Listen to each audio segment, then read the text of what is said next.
Historia de la farmacología. Introducción. La búsqueda de remedios para aliviar el dolor o sentirse físicamente mejor está presente en el hombre desde sus orígenes, junto con el instinto de alimentarse y de sobrevivir.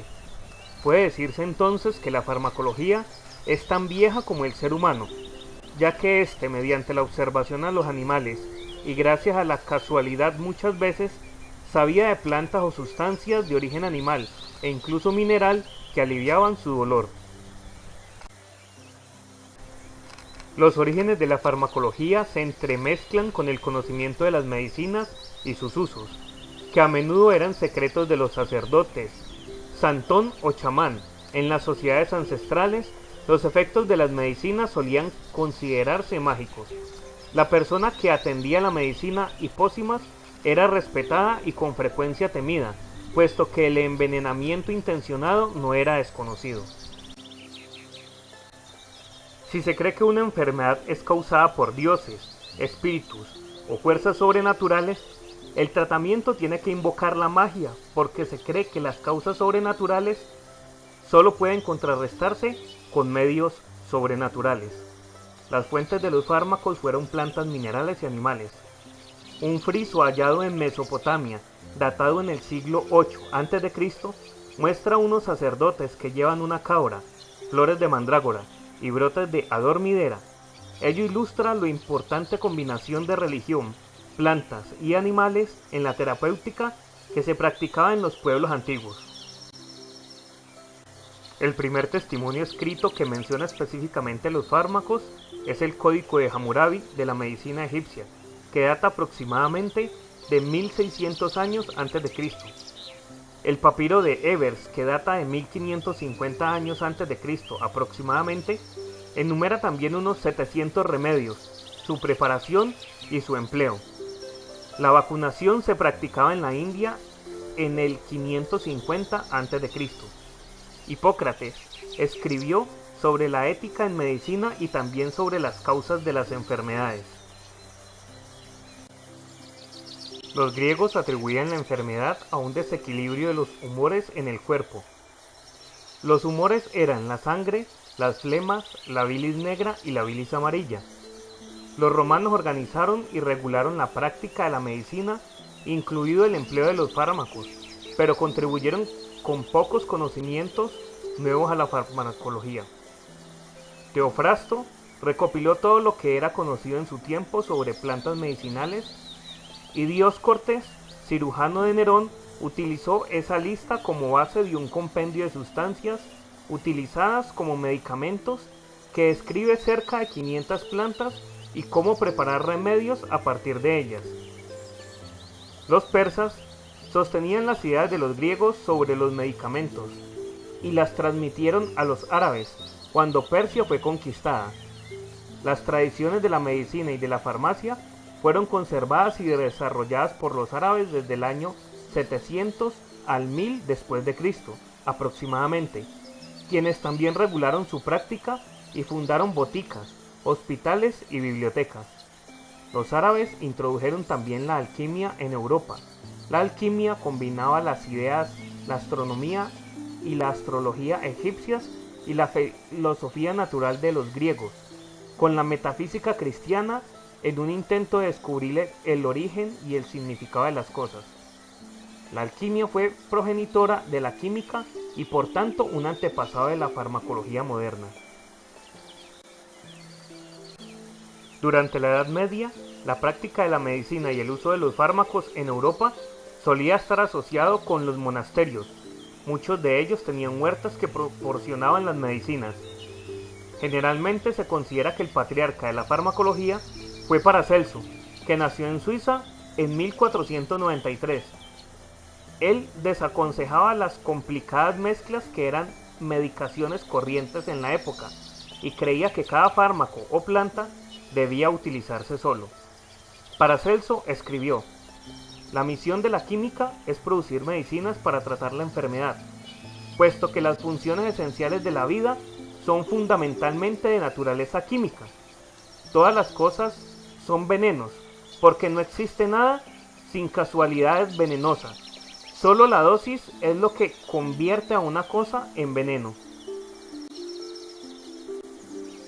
El progreso de la farmacología dependía de la comprensión creciente de la fisiología humana y de los procesos patológicos. Esta comprensión dependía a su vez de la aplicación de métodos científicos a esos problemas.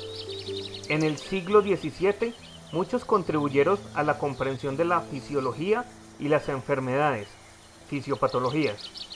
Entre ellos, William Harvey, quien introdujo la experimentación, y Sheldon, pionero del empleo de la clasificación para estudiar las enfermedades, sus causas y tratamiento. La idea de emplear productos químicos como fármacos, al parecer, fue propuesta por vez primera por Van Helmont, quien descubrió el ácido carbónico e introdujo también el término gas en la química. El físico y químico Boyle fue el primero en demostrar que los fármacos tenían efecto tanto al ser administrados por vía intravenosa como por vía oral. En el pasado antiguo y reciente, la mayoría de los fármacos procedían de las plantas y no de sustancias químicas conocidas. Uno de los problemas asociados con las plantas como medicamentos es su identificación fundamentada. Esta fue mejorada gracias al sistema de clasificación introducido por el botánico sueco Linneo. Varios botánicos suizos y franceses, como Schröder y Lemming, publicaron libros sobre materia médica vegetal. Las universidades de la Edad Media fundaron jardines botánicos para aprender más sobre las plantas medicinales. El progreso en el conocimiento de las plantas y de las sustancias que contienen fue estimulado por el químico sueco Carl Wilhelm. Su obra estableció el fundamento para el aislamiento del primer fármaco puro, la morfina, por Sertúner en 1805. Las sustancias puras, en lugar de los extractos crudos, podían ser aisladas y probadas en busca de su efecto farmacológico. La comprensión de cómo y dónde actúan los fármacos requiere un conocimiento detallado de la función biológica. Tales conocimientos y comprensión habían progresado con la obra de fisiólogos franceses como Francois Magendie y su discípulo Claude Bernard. Sus técnicas de investigación localizaron los lugares del cuerpo donde actuaban los fármacos. El concepto sugerido en primer lugar por Phoenix Fontana de que en las plantas u otros materiales biológicos existe un principio activo fundamental responsable del efecto de la mezcla original. El concepto de que existe una relación evidente entre la dosis de un fármaco y su efecto, esto se atribuye a Peter John Andrew Davies, quien escribió sobre ello en su tesis doctoral en 1776. Paracelso también aportó una importante contribución a este concepto, la curva dosis-respuesta a una expresión de este fenómeno. El desarrollo de los fármacos modernos está estrechamente vinculado al desarrollo en la industria de los colorantes en Alemania, a partir de la que emergió la industria farmacéutica moderna. El ácido salicílico fue sintetizado a partir del fenol en 1860 por Kolbe y Leutermann. El ácido acetil salicílico fue sintetizado en 1899 por Drexel. El Prontosil, que se transforma en el cuerpo en una sulfonamida, fue desarrollado por Domans en 1935. Otras sulfonamidas siguieron enseguida al Prantosil y dieron origen a una serie de fármacos químicamente emparentados desarrollados por la industria farmacéutica. La acetazolamina, los diuréticos tiazídicos desarrollados por Carl Berger y después las sulfonilúreas hipoglucemiantes orales. Los antihistamínicos de tipo H1 fueron desarrollados por Bowet, mientras los antagonistas de receptores beta adrenérgicos como el propanolol lo fueron por James Black. La farmacología utiliza actualmente los métodos de la biología molecular para desarrollar nuevos fármacos fundados en recientes revelaciones sobre las enfermedades. En conclusión, los fármacos mejoran la calidad de vida de millones de personas y evitan enfermedades a escala mundial. se ha estimado que han añadido entre 3 y 5 años al promedio de esperanza de vida y han revolucionado el tratamiento de muchas enfermedades diferentes.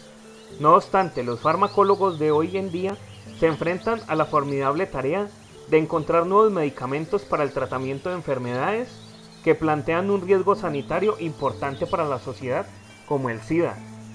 Además, aunque hay medicaciones eficaces contra algunos organismos infecciosos, aparecen constantemente cepas resistentes. Existe por lo tanto una necesidad continua de desarrollar fármacos cada vez mejores para tratar la infección.